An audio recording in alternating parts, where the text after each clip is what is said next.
ఇలా ఓటర్ల యొక్క మనోభావాలు మనోగతాన్ని ఏదైతుందో మనం వ్యక్తం చేయబోయే ఎన్నిక చెప్పక తప్పదని చెప్పంటే పోయినసారి ఏదైతుందో 2019లో అన్నాడు 2018 శాసనసభ ఎన్నికల్లో నేను ఆశించిన ఫలితం పొందలేనప్పుడు మరి ఇదే శాసన మండలి ఎన్నికకు సంబంధించి నాకు రాజకీయంగా ఏదైతుందో భవిష్యత్తు కొనసాగించడానికి కొరకు ఏదైతుందో అప్పుడు అంటే మొత్తం ఈ శాసన మండలి పరిధిలో ఏదైతే ఇద్దరు ఎమ్మెల్యేలు గెలిచిందే మిత్రుడు శ్రీధర్ బాబు గారు అట్లాగే సంగారెడ్డి గారు జగ్గారెడ్డి గారు అని చెప్పంటు నేను out of 42 only 2 seats were won by the Congress party.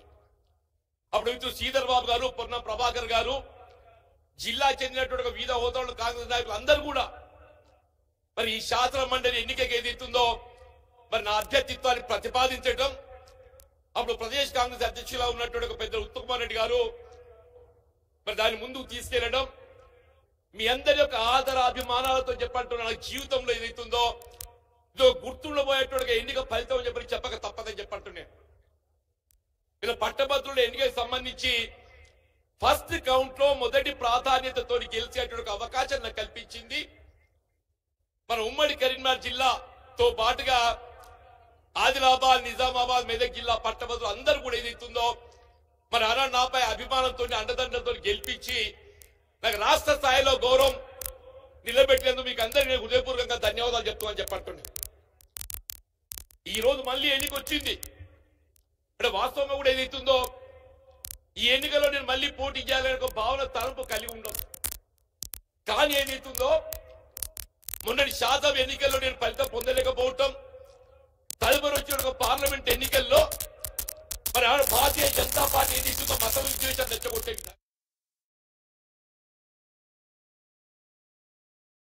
మరి పార్లమెంట్ ఎన్నికల్లో మనం ఆశించిన ఫలితం పొందలేకపోయినామని చెప్పండి. దాంతో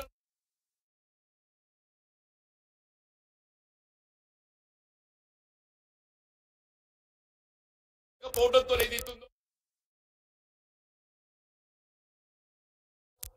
మనం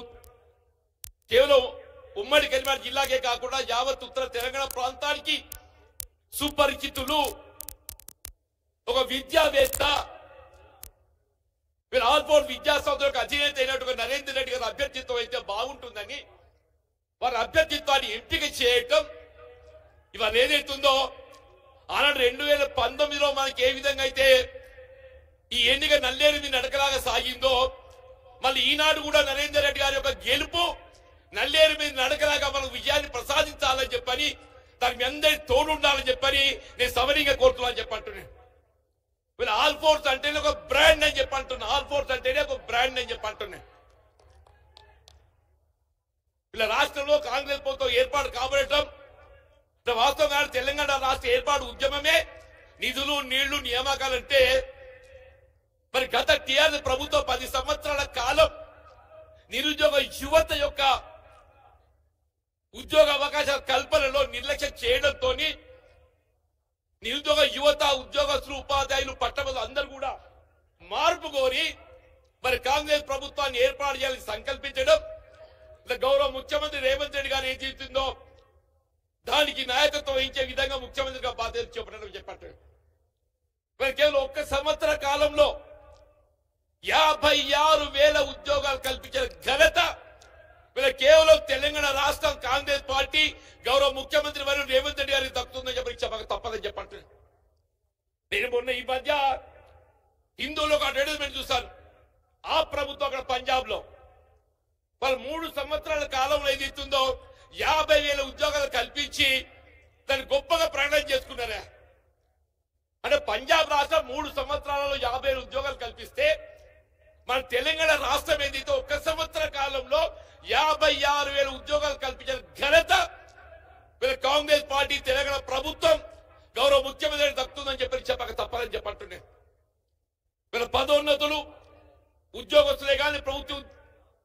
ఉపాధ్యాయులే కానీ ఉపాధ్యాయ పోస్టుల ఖాళీని భర్తీ చేయడమే కానీ విద్యకు ప్రాధాన్యత ఇవ్వడం ఇచ్చే విధంగా ఏదైతుందో నైపుణ్యత పెంపొందించడానికి skill university advance technology centre ఈ విధంగా ప్రాధాన్యత క్రమం ముందుకు పోతుంటే మరి ప్రభుత్వానికి ఏదైతుందో విధంగా అలా నేను ఒక ప్రశ్నించే గొంతుగా ఏదైతుందో అక్కడ అధికారంలో బీఆర్ఎస్ ప్రభుత్వం ఉంటే బీఆర్ఎస్ ప్రభుత్వాన్ని స్పందింపజేసే విధంగా ప్రజల పక్షాన పట్టభద్రుల పక్షాన ఒక ప్రశ్నించే గొంతుగా ఏదైతుందో నాకు అవకాశం కల్పించింది. మిత్రుడు నరేందర్ రెడ్డి గారు ఏదైతుందో నా స్థానాన్ని ఒక ప్రశ్నించే గొంతుగానే కాకుండా పట్టభద్రులు ప్రజానికానికి ప్రభుత్వాల మధ్య వారధిగా చెప్పంటున్నాను. మన సమస్య పరిష్కారానికి ఏదైతుందో ఒక వారధిగా పనిచేయడానికి నరేందర్ రెడ్డి గారికి అవకాశం కల్పించాలని కోరుతున్నాను చెప్పంటున్నాను. నరేందర్ రెడ్డి గారు ఏదైతున్నదో ఏ విధంగా గౌరవ ముఖ్యమంత్రి గారి సంకల్పం నిరుద్యోగ యువతకు అండగా నిలిచి ఉద్యోగ అవకాశాలు కల్పించాలని చెప్పి భావిస్తున్నారో ఆ నిరుద్యోగ యువతకు కావాల్సినటువంటి ఒక ఉద్యోగ అవకాశాలు ఆ అర్హత కల్పించేటువంటి ఒక విద్యావేత్త ఇవాళ విద్యా అధినేత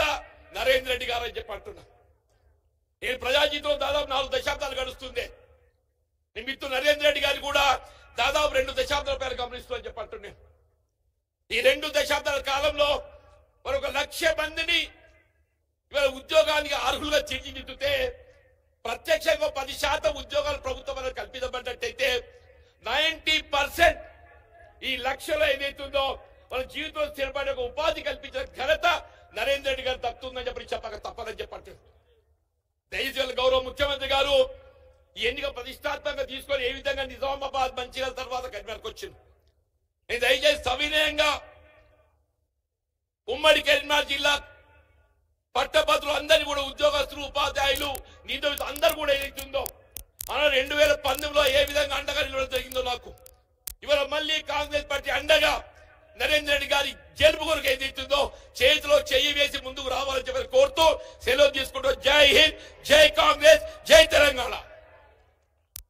పొన్నం ప్రభాకర్ గారిని మాట్లాడవలసిందిగా 2 నిమిషాలు